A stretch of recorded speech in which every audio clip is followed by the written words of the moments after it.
Lend your ears, lend your hands, lend your movement, anything you can. Come to teach, come to be taught, come in the likeness and the image of God. 'Cause you can be like that, with all that humbleness and all that respect. All of the power invested in me, beat hard to love my enemies. Hi, my name is Annika and I use she, her, hers pronouns.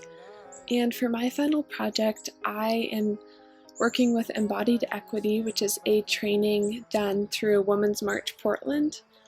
And I'll be managing some social media aspects and some communications within the project. Embodied Equity is imagining and giving a tangible vision to equity.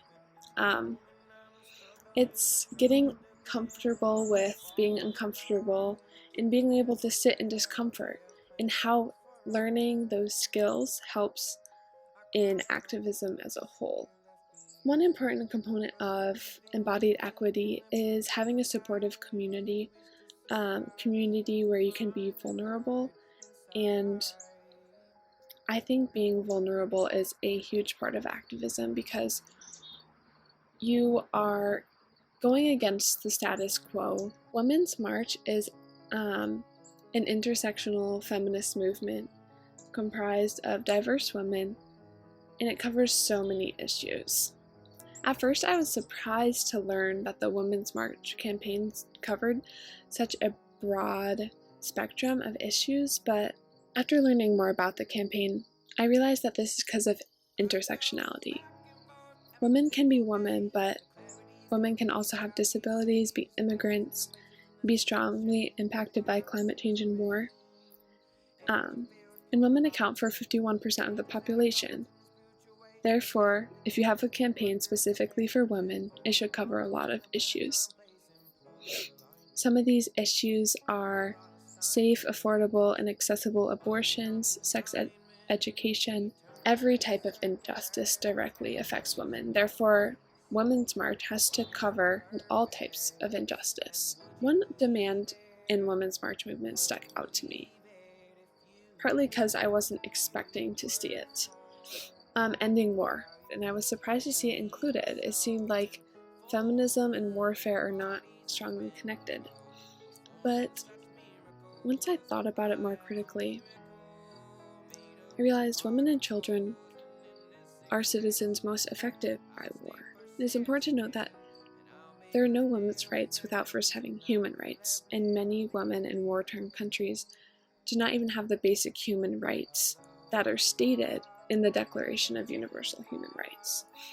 There are challenges to building an intersectional feminist movement. We have many different backgrounds, values, beliefs, and oftentimes movements are dominated by the most privileged groups within the movement. For example, women's movements may be dominated by white women. But the worth of having an intersectional feminist movement is that everyone gets to be represented. There's not a single story. My personal connection to feminist activism it's simple for me, that I'm a woman, and I believe in women. I believe in women coming together and in women defying the odds.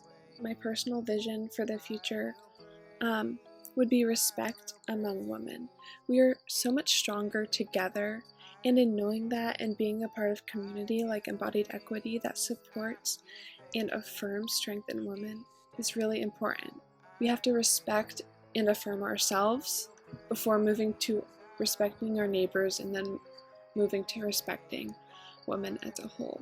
My project specifically isn't really about the numbers, as we see like in widespread protests, and those of you who are like creating demonstrations as your final project, it's about who shows up to support.